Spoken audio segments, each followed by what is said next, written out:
Hello again and welcome to another episode of the Ominous Origins Podcast with me, Casey.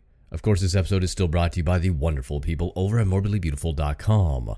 Morbidly Beautiful is your one-stop shop for all things horror content related, from interviews, reviews, and top 10 lists, and well, everything in between.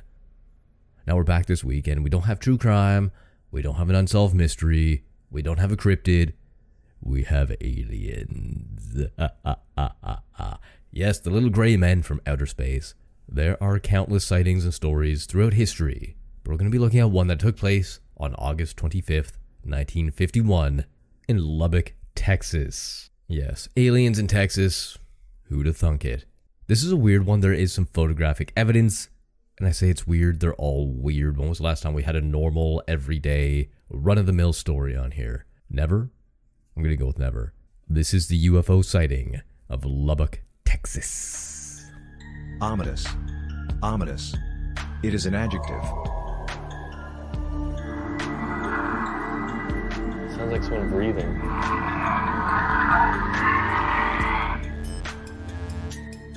Ominous.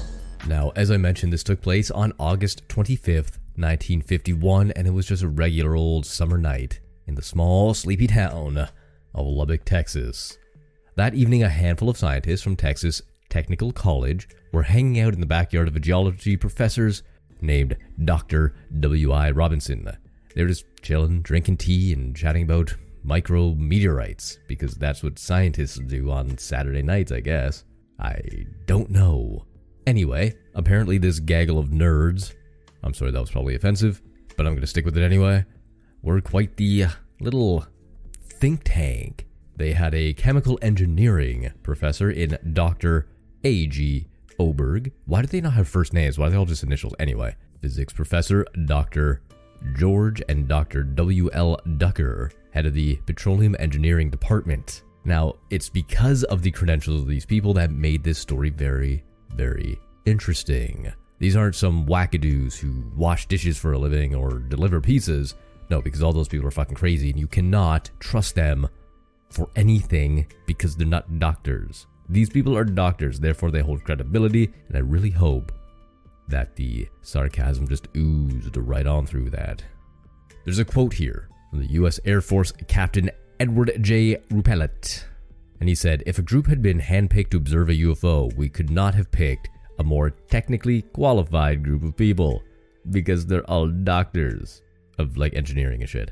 It's important to know that Edward J. Ruppelt, this Air Force captain, served as a lead investigator for Project Blue Book, which was the official Air Force investigations into UFO sightings after working on its precursor effort, Project Grudge. Now, this is around 9:20 p.m. and the university colleague saw something otherworldly in the expansive Texas sky. That thing was a V-shaped formation of about 15 to 30 bluish-green lights passing overhead. Naturally, they were stunned, but they still used their trained scientific reasoning to try to figure out why these lights were there and what would make them go away and come back, disappear, and reappear. And they did about an hour later in a more haphazard formation. The lights, that is, not the scientists. The scientists, however, were all in agreement. They had witnessed something fantastic. But what was it?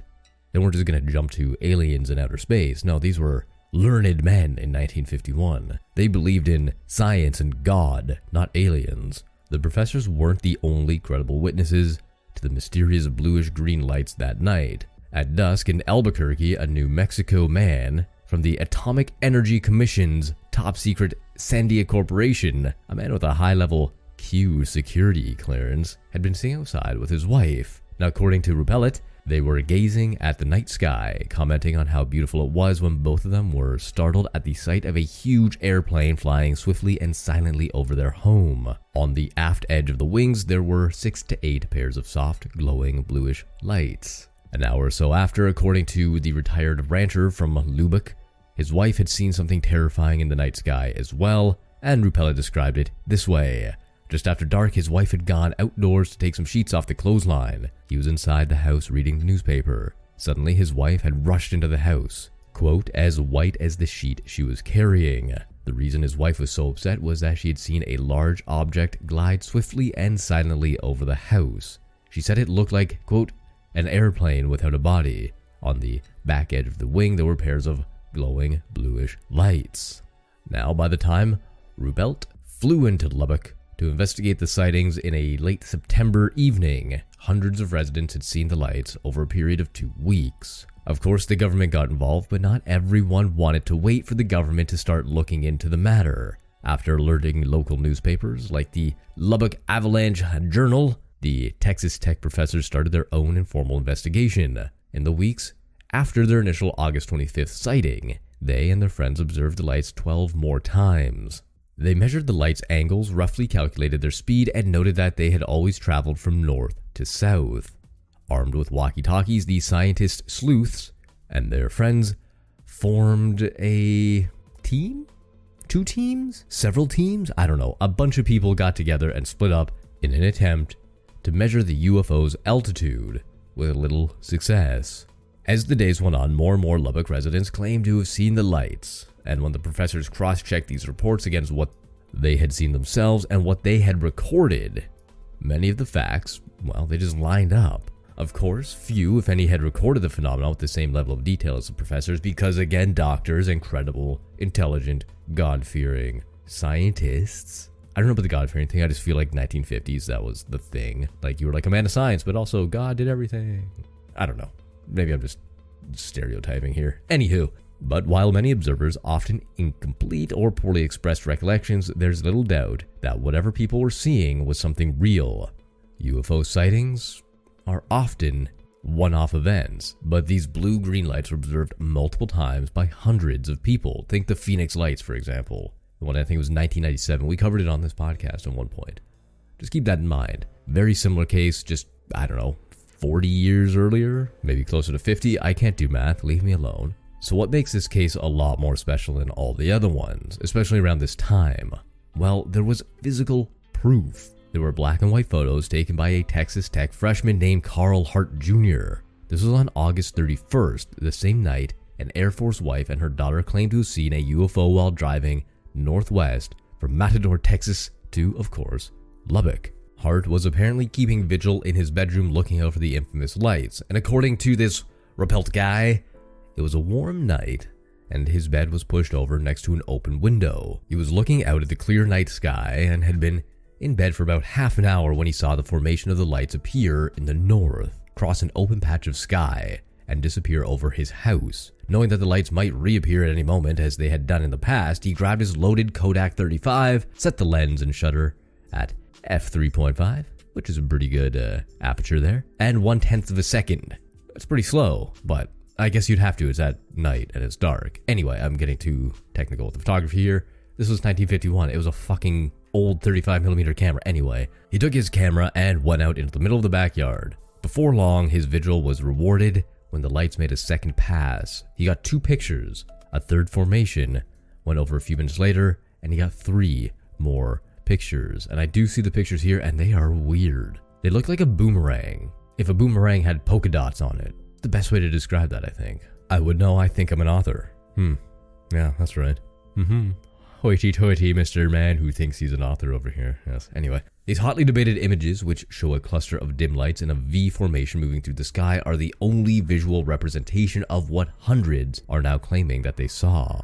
As Ruppelt began his formal investigation, he found that the lights had affected all who had seen them, including a 100-year-old man from La Mesa, who had witnessed them with his wife. Quote, he broke off his story of the lights and launched into his background as a native Texan with range wars, Indians, and stagecoaches under his belt. Okay. Ruppelt recalled of their interview, quote, what he was trying to point out was that despite the range wars, Indians, and stagecoaches, he had been scared. His wife had been scared too. I guess that makes a degree of sense. If you've seen a whole lot of shit and you're 100 years old, you lived through wars, you've lived through civil wars, you've lived through all sorts of different shit, then yeah, if something scares you at 100, it must be pretty freaky, I guess. A little weird. Unsettling, I guess would be some of the words that you could use. I don't know why I'm doing this voice. The old La Mesa man had suggested that the lights were actually plover birds, a theory which Ruppelt would lend some credence. But just like many people Ruppelt interviewed, the old man admitted he and his wife had been looking for the lights after reading about them in the paper. This was a common trend tying together many of the witnesses. Quote, One point of interest was that very few claimed to have seen the lights before reading the professor's story in the paper. But this could get back to the old question: do people look up if they have no reason to? It's an interesting point. The truth is out there, you just have to look for it. I'm just gonna go off on a little tangent here. When I'm walking anywhere, my eyes are usually pointed down so I don't step in something. But at night, there is something that draws me to the night sky. I don't know what it is. Maybe it's because I can't see the ground. So if I'm going to step in dog shit, I'm going to step in dog shit because I'm not going to see it because I can't see at night. So I look up. I don't know why. Every once in a while I catch a bat or something flying through the air. And some stars and big old moons, of course. Maybe I'm hoping that I do find something in the sky. Just by looking up. You never know what you might see if you're just looking in the right place at the right time. So in the end, what did all these people witness? In the report on unidentified flying objects, Ruppelt, by all accounts, an honorable and fair man who oversaw what many described as the golden age of the government's official UFO investigations, offers a strangely evasive explanation. Quote, "I thought that the professor's lights might have been some kind of birds reflecting the light from mercury vapors and streetlights, but I was wrong. They weren't birds. They weren't refracting light. They weren't spaceships. The lights that the professors saw have been positively identified, very commonplace, and an easily explainable natural phenomena. I can't divulge exactly the way the answer was found because it's an interesting story of how scientists set up a complete instrumentation to track down the lights. Telling the story would lead to his identity, and in exchange for his story, I promised the man complete anonymity. With the most important phase of the Lubbock lights solved, the sightings by the professors, the other phases become only good UFO reports. And so to this day, the Lubbock lights remains unsolved. However, it does persist in the memory of many old Texans from that spot of land in the deep south, I guess you could say. Now, Dr. Monty L. Monroe, they have a first name. Hey, they're not just initials. Told the Texas Tech University magazine, Texas Highways magazine, quote, "Mention the event and everyone has an opinion. Some believe the bright, semicircular so-called string of beads crossed the sky at a great speed, high in the stratosphere.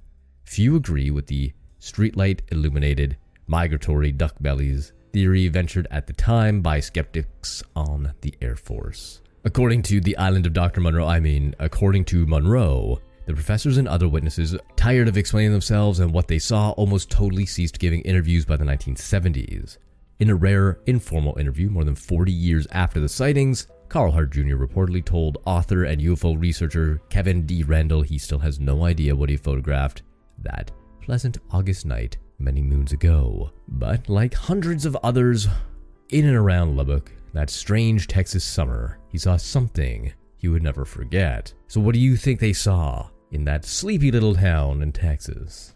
Was it just some lights refracting off some ducks or geese? Was it a secret UFO military base in the sky? Was it an experimental spacecraft from the United States government itself? Was it weather balloons? Was it flares? Was it something we haven't thought of? Was it Photoshop back in 1951 with those pictures? Was it mass hysteria? I don't know. What I can say is they look a lot like the Phoenix lights. The shape, the illumination, everything kind of screams, yeah, it's sort of similar. And Phoenix isn't that far from Texas. They're both on that same plane, that horizontal plane down there in the United States, I guess. I don't know. The geography is kind of eluding me. I'm not super familiar with the United States geography, but it can't be that far. They're both deserty anyway, and that's where all the good UFO sightings come from. Am I just rambling now to fill time? Maybe, but I'm also very interested in this. I've mentioned before that I think I may have spotted a UFO at one point in time in my life.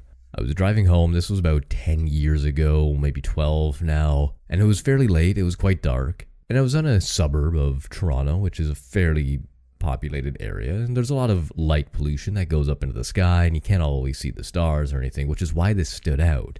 I remember just kind of glancing up just underneath the roof of my car. You know, you kind of lean forward and you can see a little bit more of the sky. I did that, and I don't know why I did that. I was just drawn to it. And in the sky was 3 lights, triangular shaped.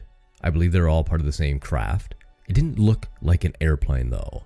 And I grew up 3 minutes from the airport underneath a flight path. I was very familiar with what airplanes look like. And I'd never seen one in that part of the sky before either. I'd driven that route hundreds of times as it was my girlfriend's house at the time. And on the way home, there and back, same route every single time. And I just remember looking up and being like, that's strange. That's very, very strange. And then I got like a chill. And I don't remember why I got a chill. I may have just spooked myself, which I do quite often, oddly enough. So I want to say yes, I saw a UFO. And I guess in my personal opinion, it was a UFO because I couldn't identify it. And literally it was an unidentified flying object. To me, it could have just been a regular old airplane. Who knows? I don't.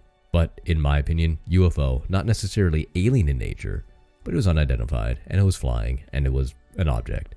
So let me know on Facebook, because that seems to be the most popular place right now.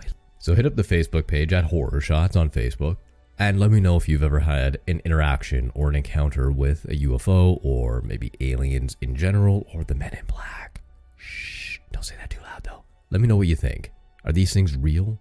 Are we alone in the universe? Or are there many, many other species out there just kind of watching us being like, yeah, you guys are fucking idiots. God, these people, these things down there, that blue one, that blue rock, God, avoid them. It's like the Florida of the universe. Just don't go there. Anyway, that's going to do it for me this week. My name is Casey, and this is the Ominous Origins Podcast. If you do like what you hear, please leave a 5-star rating on Spotify. You can do so on your mobile app. And if you do, hit me up on any social medias coming up in a minute, and I'll give you a shout out on the show. Furthermore, you can also leave a review on iTunes or Apple Podcasts. And again, any 5-star reviews do get read out on the show, so it's a great way to get a shout out there as well. I mentioned the Facebook page. Do hit that up at any point you want and leave any notes on the page that you want as well. Stories, anecdotes. If you want to talk, let me know. I'm always ears for interesting stories. That's at Horror Shots on Facebook. Twitter is still a thing at Horror Shots Prod, as in production, and Instagram at Ominous Origins Pod. So, until next time.